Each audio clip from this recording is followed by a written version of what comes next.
Assalamualaikum warahmatullahi wabarakatuh. Kami dari kelompok 7 ingin mewawancarai Ibu Suri selaku pedagang soto mie. Kami ingin mewawancarai mengenai seputar strategi bisnis yang dijalankan pedagang atau pelaku usaha. Mungkin kita langsung ke pertanyaan aja ya Bu. Pertanyaan yang pertama, sejak kapan usaha ini mulai dijalankan? Usaha ini dijalankan tahun 2018. Dari sebenarnya awalnya sih udah dari tahun 2014-an deh gitu. Cuman kan sempat terhenti tuh. Nah, sekarang baru mulai ditekuni lagi dari 2018. Berarti udah sekitar 7 tahun. Iya. Bisa diceritakan kayak sedikit tentang usaha yang dijalankan sekarang? Usaha sekarang ini awal mulanya memang karena saya resign dari kantor kan gitu. Nah, setelah itu bingung mau ngapain ya gitu. Saya ada kepikiran coba deh gitu jualan soto mie. Banyak yang suka ya soto mie. Awal-awal sih enggak juga sih, awal-awal sih pengen aja karena kan kebetulan dulu orang tua pernah jualan soto mie, terus aku coba-coba gitu, saya coba-coba nggak meneruskan maksudnya gini karena suka gitu, karena saya suka soto mie pengen gitu, jadi saya coba pertama saya nggak coba buka langsung ya, saya coba satu-satu daerah sini. Di Jakarta Selatan ini saya hampir semua saya coba soto mie mana untuk biar bisa tahu gitu apa gimana jualan soto mie kayak gimana itunya, saya liatin aja gitu, coba-cobalah kayak gitu. Lalu strategi utama yang Ibu terapkan untuk menarik pelanggan itu seperti apa?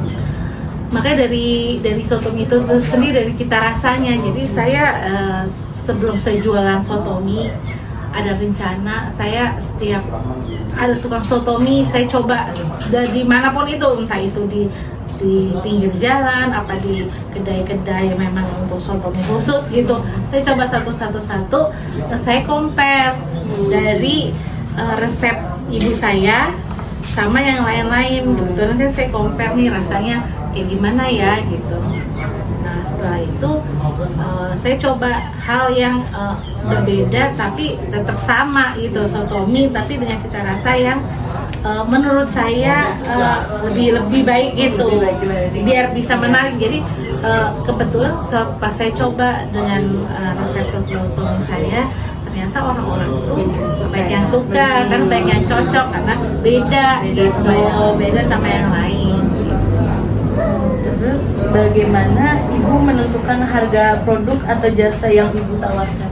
Nah kebetulan saya kan bukanya di daerah perumahan biasa ya gitu, jadi saya nggak pernah, dan kebetulan juga tempat saya juga bukannya menyewa gitu, jadi saya standar aja gitu dengan harga. Jadi saya nggak matok besar karena kan juga pertama awal kan biar orang-orang semuanya bisa beli gitu, jadi standar aja gitu. Porsinya berapa? Kalau yang 2018 saya jualan dari harga 8.000 dari 8.000 sampai sekarang terakhir nih 17.000 per porsinya. Apa yang membedakan usaha Ibu sama usaha yang lain? Itu dari cita rasanya. Soalnya dari semua pengunjung yang coba soto mie bilangnya beda gitu. Terus ada rasa saya yang ini nih, kata orang-orang bilangnya ada ciri khasnya, nggak ngenin rasanya.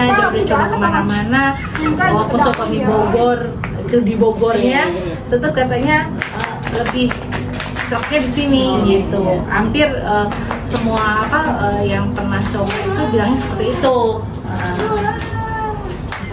Zaman COVID itu kan sempat pas tukang makan gitu sempat tutup kan, itu gimana cara dia buat tahan? Nah saya tutup deh. Itu juga berarti nggak ada online gitu ya? Berarti Saya ada online tapi memang saya sengaja takutnya resiko besar sih, makanya saya kebetulan juga saya sempat kena juga saat itu, jadinya udah Tutup aja. tutup aja untuk cari keamanan bersama ya gitu. Terus setelah COVID Dilanjutkan lagi setelah udah ini reda COVID-nya. Terus bagaimana sih caranya ibu tuh mengelola stok atau persediaan barang? Jadi kalau saya itu belajar per minggu, bikin bubuk per minggu gitu.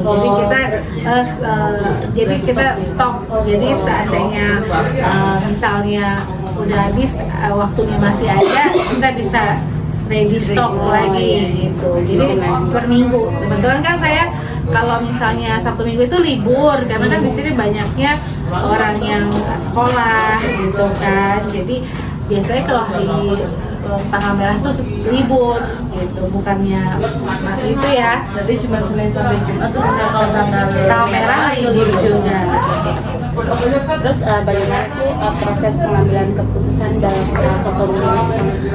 Proses keputusan ya seperti yang saya bilang, kebetulan kan suami saya resign, terus kita mau ngapain ya gitu kan, mau usaha apa ya gitu kan, terus coba-coba gitu kan. Oh kebetulan saya bisa masak juga otodidak sih, nggak yang dari muda bisa masak. Kan saya juga karyawan dulunya gitu kan, nggak masak apa. Nah, setelah itu saya coba-coba resep ibu saya gitu kan.